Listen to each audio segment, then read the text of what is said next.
इसे कबूल कर लें या कहीं ना कहीं अपना एहतजाज दर्ज कराएं। और ये एहतजाज हमारा दर्ज कराने से पहले बुरहानपुर के जितनी भी आवाम है, मध्य प्रदेश के जितनी भी आवाम है, उनके अंदर एक गुस्सा था कि हम हमेशा से ही एक पार्टी का साथ देते आए हैं सेक्युलरिज्म के नाम के ऊपर, लेकिन आज देखिएगा कि नतीजे में क्या मिला है। तो 2 सीटें मिली है, जबकि मध्य प्रदेश के अंदर कई सारी ऐसी सीटें हैं कि जहां पर आपकी आबादी 30%, 40%, 45%, 50% तक भी है। तो ऐसी जगहों के ऊपर क्यों कांग्रेस पार्टी टिकट नहीं देना चाहती है? तो आखिर में हमने ये फैसला किया है कि नहीं, हम खामोश नहीं बैठेंगे, हम उतरेंगे मैदान के अंदर। और अगर आप लड़ेंगे तो ही आप जीतेंगे, आपको टिकट मिलेगा तो ही आप लड़ेंगे।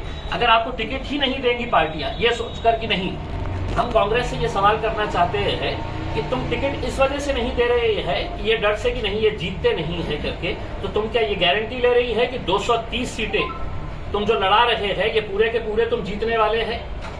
भाई, आपको सेक्युलरिज्म को अगर जिंदा रखना है तो हम अगर आपको वोट देते हैं तो आपकी जिम्मेदारी है कि आपका वोट भी आप ट्रांसफर करवाइएगा करके उसमें। लेकिन ये जब नहीं हो रहा है तब हमने कुछ कॉन्स्टिट्यूएंसीज आइडेंटिफाई किए हैं और हमने ये फैसला किए है कि हम वहां पर इलेक्शन लड़ेंगे। आज बुरहानपुर के हमारे जो कांग्रेस के एक्स कॉर्पोरेटर है, सीनियर कॉर्पोरेटर है, काफी अच्छी छवि है उनकी, नफीस मंशा खान, उनको यह उम्मीदवारी मजलिस की तरफ से दी जा रही है। और मुझे उम्मीद है कि बुरहानपुर की आवाम पूरी ताकत के साथ नफीस साहब को इस बार इलेक्शन के अंदर कामयाब करेगी, पूरे अच्छे तरीके से इलेक्शन लड़ेगी और एक पैगाम देंगी अपने ही पार्टी को, कांग्रेस पार्टी को, कि अब हम खामोश नहीं बैठने वाले हैं। हमारी जितनी आबादी है उस आबादी के हिसाब से हमें इंसाफ मिलना चाहिए, हमारी हिस्सेदारी मिलना चाहिए करके। एक बात मैं आपको ये भी बता दूं कि जो 2 सीटें कांग्रेस ने दी है, उन 2 सीटों के ऊपर हमने फैसला किया है कि हम इलेक्शन नहीं लड़ेंगे वहां पर, क्योंकि हम चाहते हैं कि हमारा रिप्रेजेंटेशन होना। कांग्रेस चाहती है कि सिर्फ वोट होना, इनकी लीडरशिप नहीं चाहिए, इनके नुमाइंदे हमें असेंबली के अंदर और पार्लियामेंट के अंदर नहीं चाहिए। ये बदलना चाहते हैं हम, और हमें उम्मीद है कि बुरहानपुर की आवाम इस बार पूरी ताकत के साथ लड़ेगी। और मैं बहुत बहुत मुबारकबाद पेश करता हूँ हमारे नफीस साहब को।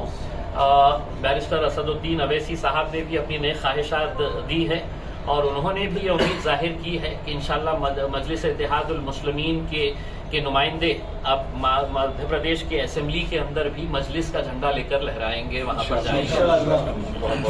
कितनी सीटें आप खड़े कर रहे हैं और कल की आखिरी डेट है फॉर्म भरने की? 30 तारीख की आखिरी डेट है। अभी इस बात के ऊपर फैसला नहीं किया गया है कि कितनी सीटें हम लड़ेंगे। हम ये अलग बात है कि देखिए, आप लोग एक अलग पार्टी से आते थे, हम एक अलग पार्टी से आते थे, कभी हमने आपके ऊपर निशाना किया होगा, कभी आपने।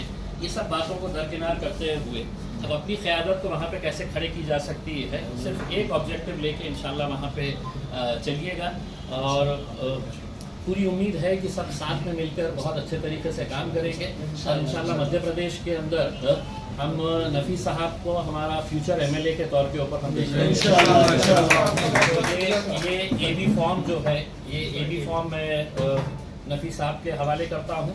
इसके बाद ये मामला आप ओपन में कर दीजिएगा उसमें, और बुरहानपुर के अंदर एक जंगी इस्तकबाल की तैयारी करवाइएगा। बाकी जो है आपको तजुर्बेकार है कि फॉर्म भरने का जितना भी है साहब के साथ जी वो सब करके क्या क्या करने का है वो मिनाज साहब ये बताएंगे उसमें। और ये हुआ है, मैं सिर्फ जो है वो एक जरिया हूँ, करने वाले जो है ये तीनों चारों जो हमारे मजलिस के हैं, मिनाज साहब जो है, क्योंकि ये लोगों का हम अपने पार्टी के जिम्मेदारों की बड़ी कदर करते हैं इसमें।